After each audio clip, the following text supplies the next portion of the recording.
அடுத்ததாக கன்னி ராசிக்கு 7ஆம் இடத்துல வரக்கூடிய சனி பகவான் எந்த மாதிரியான பலன்களை தருவார்? இவர்கள் எந்த மாதிரியான விஷயத்துல கவனமாக இருக்க வேண்டும்? என்ன மாதிரியான பரிகாரங்கள் செய்யணும்? ஸோ கன்னிராசிக்காரர்களுக்கு 7ஆம் இடத்தில் சனி பகவான் வரார். இப்போ ஏற்கனவே நமக்கு கன்னிராசியில தான் கேத்து பகவான் இருக்கார். ஸோ மீனத்தில் சனியோடு சேர்ந்த ராகு 7ஆம் இடத்துல. இதில் யார் கவனமாக இருக்கும்னா, திருமண வயதில் இருக்கக்கூடிய பெற்றோர்கள் நிறைய பேர் இருப்பீங்கன்னு நினைக்கிறேன். உங்கள் வீட்டில் இப்போ உங்கள் பசங்க வந்து கன்னிராசியாக இருக்காங்க. உங்களுக்கு பிடிக்காத ஒரு திருமணம், அவங்களா ஒரு சாய்ஸை கொண்டு வந்து நான் இவனை தான் பண்ணிப்பேன் அப்படின்னு சொன்னால் நீங்கள் பாட்டு கம்முன்றுங்க. ஏன்னா லவ் ஃபெயிலியர் கண்டிப்பாக வரும், கண்டிப்பாக பிரிஞ்சிருவாங்க.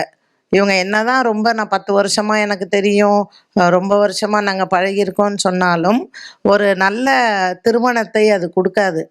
ஸோ நாமளும் என்ன பண்ணணும்னா, இந்த 7ல் சனி ராகு இருக்கக்கூடிய டைமில் நம்மளும் நம்மளாக பார்த்து பண்ணக்கூடிய திருமணங்களை இப்போ பண்ணாமல் இருக்கிறது நல்லது.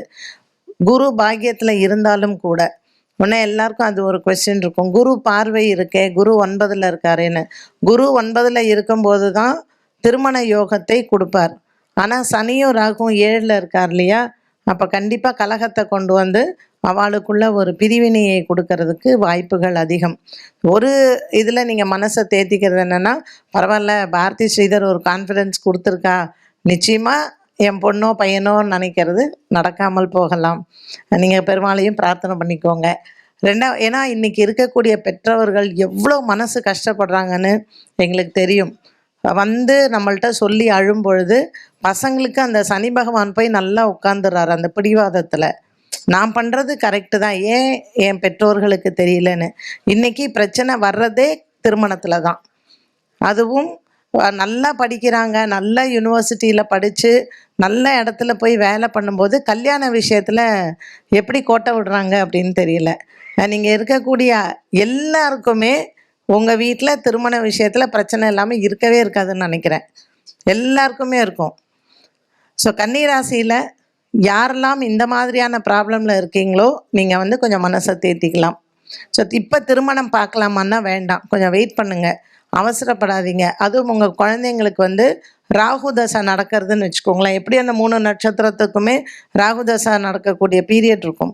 ஸோ ராகு தசாவும் நடக்கிறதுனா கொஞ்சம் அந்த விஷயத்தில் கேர்ஃபுல்லாக இருங்க.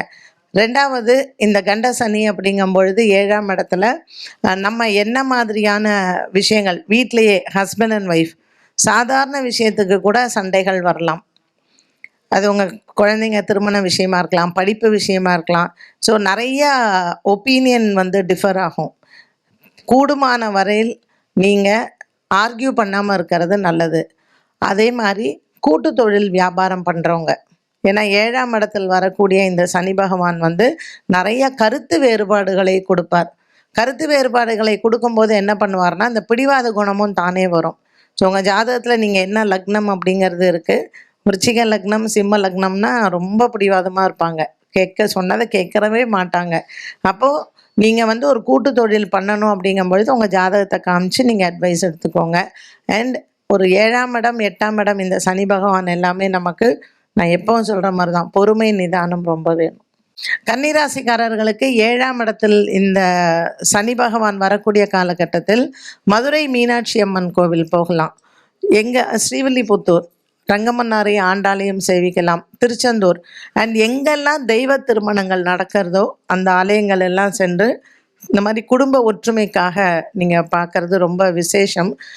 திருவிழிமிழிலைன்னு ஒரு கோவில் இருக்குது, அங்கே மாப்பிள்ளை சுவாமி, எத்தனை பேருக்கு அந்த கோவில் தெரியும்னு எனக்கு தெரில, ரொம்ப யுகம் கண்ட கோவில் அது. அங்கே வந்து கண்டிப்பாக மாப்பிள்ளை சுவாமியும் அந்த அம்பாளையும் கார்த்தியாயனி ரொம்ப அழகான கோவில். குடும்பத்தில் சண்டைன்னா கண்டிப்பாக அங்கே போங்க. அங்கே போயிட்டு சிவனுக்கும் அம்பாளுக்கும் மாலை வாங்கி சாத்திட்டு பிரார்த்தனை பண்ணிக்கோங்க.